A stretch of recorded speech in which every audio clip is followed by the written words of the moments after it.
बिस्मिल्लाहिर्रहमानिर्रहीम। मैं हूँ अब्रारुल हक और पिछले दिनों में एक पॉडकास्ट में मैंने कह दिया एक सवाल के जवाब में कि हाँ, मुझे इंडिया से ऑफ़र आई थी रॉस कंपनी से, और कटरीना कैफ जो है उसमें उनके साथ काम करने का। और वो हुआ ये था कि एक पाकिस्तानी सिंगर था उसमें और एक इंडियन सिंगर था और कटरीना कैफ थी। ये मुझे उन्होंने मूवी का थीम बताया और मैंने जवाब दे दिया। और उसके जवाब को लेकर हमारी एक पुरानी कोई आर्टिस्ट है मिशी खान करके कोई, तो उन्होंने उस पर एक रिलीज़ कर दिया एक अपना पूरा जी बड़ा एतराज़ वाला और मजाक का खेज़ किस्म का, जिसमें बहुत इंसल्टिंग सा वे में, जिस तरह मैं पता नहीं पाकिस्तानी नहीं हूँ या उनकी बरादरी से नहीं हूँ। तो मुझे बड़ा बड़ा अफसोस हुआ। उसमें उन्होंने कहा कि अगर ऑफ़र हुई थी तो बताया क्यों नहीं अभी तक अब छुपाए बैठे रहे, और जो लोग भी पार्टी छोड़ते हैं वो शायद पागल हो जाते हैं।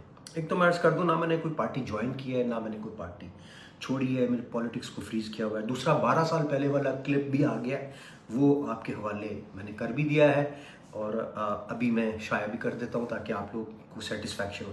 इम्पॉर्टेंट बात ये नहीं है, इम्पॉर्टेंट बात ये है कि आपके लिए वो बहुत बड़ी बात है कि अचीवमेंट है कि इंडिया से ऑफर हुई। एंड मुमकिन है आपको जब फ़ोन आए तो आपकी एक्साइटमेंट में डेथ हो जाए, कितने क्यूट होंगे आपके, बहुत ही होगी। मेरे लिए अचीवमेंट ये है कि मैं एक ज़िंदगी में कितने अस्पताल, मेडिकल कॉलेज, कैंसर हॉस्पिटल्स बना सकता हूँ। 3 हमने बनाए हैं, अभी अरबों रुपए के मंसूबे चल रहे हैं। कितने लोगों की ज़िंदगियों में फ़र्क आएगा, कितनी नर्सिंग स्कूल्स बनाएंगे, पाकिस्तान से बिलियंस ऑफ डॉलर्स पाकिस्तान में बाहर आए। मेरी ये वाली अचीवमेंट्स, मेरी कोशिश होती है। आपकी सिर्फ ये, फिर आपका क्या ख्याल है? आप अपने मुल्क के आर्टिस्ट को डिफेम कैसे करें? मैं मेरा फेम ना मेरा मकसद है, ना पैसे कमाना मकसद। आपका ख्याल है मुझे कभी इंडिया से कॉन्सर्ट्स के लिए ऑफर नहीं आई होगी? मैं पूरी दुनिया में करता हूँ, तो ये पड़ोस में मुझे ऑफर नहीं आई होगी। मैं क्यों नहीं करता?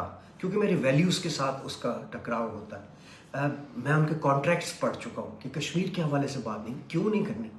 आप लोगों में से कितने लोग हैं जो कश्मीर को अपनी दुआओं में याद रखते हैं? आपकी हर नमाज में कश्मीर होता है। मुझे बताएं कितने आप लोगों में जो तनकीद करने वाले बहन भाई हैं?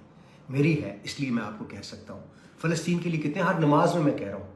तो हमारी सोच कई दफ़ा फ़र्क होती है और हम अगले बंदे को कॉम्प्रीहेंड नहीं कर पाते कि वो किस तरह से सोच रहा है।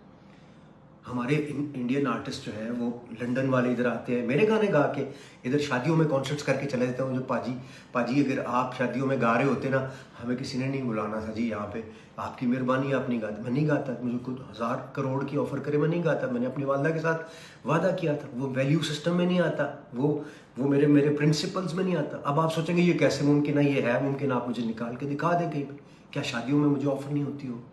सो कुछ लोगों के उसूल होते हैं, वो अपने उसूलों को, अपने मुल्क को, अपनी वैल्यूज़ को, इंसानियत को ऊपर रखते हैं इन सारी चीज़ों से। सो आप भी खुदारा इन चीज़ों से बालातर हो जाएं, इससे बालातर होकर सोचें। इंसल्ट किसी को इसलिए ना किया करें कि आपका अपना मुल्क है, हम आपके हैं।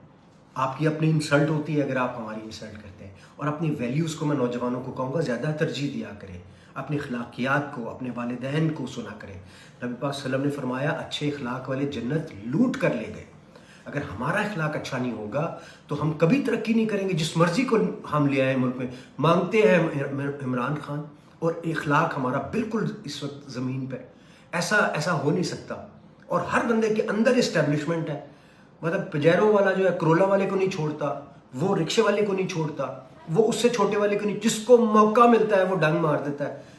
तो हर बंदे के अंदर उस इस्टेब्लिशमेंट को पहले मारे। इस्टेब्लिशमेंट कौन सा? ऑस्ट्रेलिया से आई हुई है जो सारी। मैं किसी को सपोर्ट नहीं कर रहा, जो गलत है वो गलत है, लेकिन हम सबको बहसीत कौम बेहतर होने की ज़रूरत है। अपना अखलाक बेहतर करें, अल्लाह ताला करम करेगा पाकिस्तान पे, हम सब पे। बहुत शुक्रिया।